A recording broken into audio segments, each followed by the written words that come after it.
ito po ang ating Jolite Trax 3 UK version. So ang kanyang design is camouflage. This already washed and ready to use. Wala po itong faded, wala siyang discoloration. Good for newborn up to 30 to 35 kg. Recommended po namin po ito for big kids. Proven and tested na po namin. Okay, so every time na meron po kami gantong stock, lagi ko po siya sinasakyan to make it sure para sa mga big kids, kayang-kaya po siya. So ayan, sa 60 plus kilogram po ako. Di flat oh.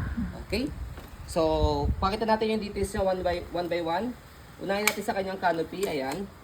So, camouflage style, design, and then extendable yung kanyang canopy. Meron siyang airways dito sa kanyang peekaboo. Ayan. Okay? And then, next natin, sa kanyang sitting position, ayan. Compare sa mga normal stroller, malapad siya. Okay? And then, mahaba po ito. Papakita natin sa kanya. And then, yung kanyang harness, ayan. 5-point harness po ito. Wala po siyang putol. Ayan. And then, adjustable din po siya for newborn, toddler, and kids. Depende sa laki ng baby po ninyo. Okay, adjust natin yung kanyang pagkakahiga sa likod. Mamaya papakita natin siya. Ayan. And then, yung kanyang leg rest is adjustable. Ayan. Okay, so ayan, as you can see, mahaba siya. And then, front handle, ayan, meron siya kasamang pad.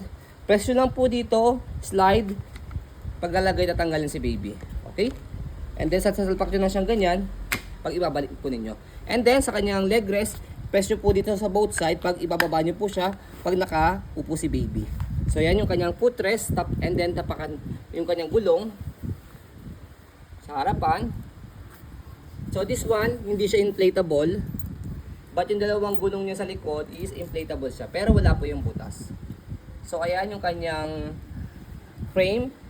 Hindi madilaw. Hindi siya naninilaw, Okay? Plain lang yan. So, next natin yung kanyang body frame sa right side. Wheels. Ayan. And then sa likod, yung kanyang wheels. Ayan. So, matigas po ito. Nabombahan na po ito. And yung kanyang kabilang side na gulong, ganun din. Okay? Stopper. Naka-cable na siya. Para sa tapak lang dito. Stop na siya. Ito yung kanyang likod. Tapos pag in-adjust po siya kapag inupo, atake yun na po itong dalawa. Pataas. Okay, pag hiniga, press lang po ito. Pwede siyang kalahati, semi-reclined, sa pinakasagad, fully reclined. Okay, and then yung kanyang basket. Okay, malaki din yung basket niya. Next natin, kabilang side ng body frame.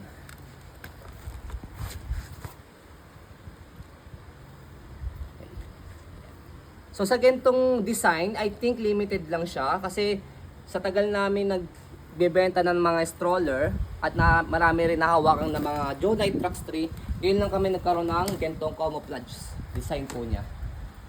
Okay? So next natin sa kanyang handle, ayan. Sa handle niya wala namang siyang tear.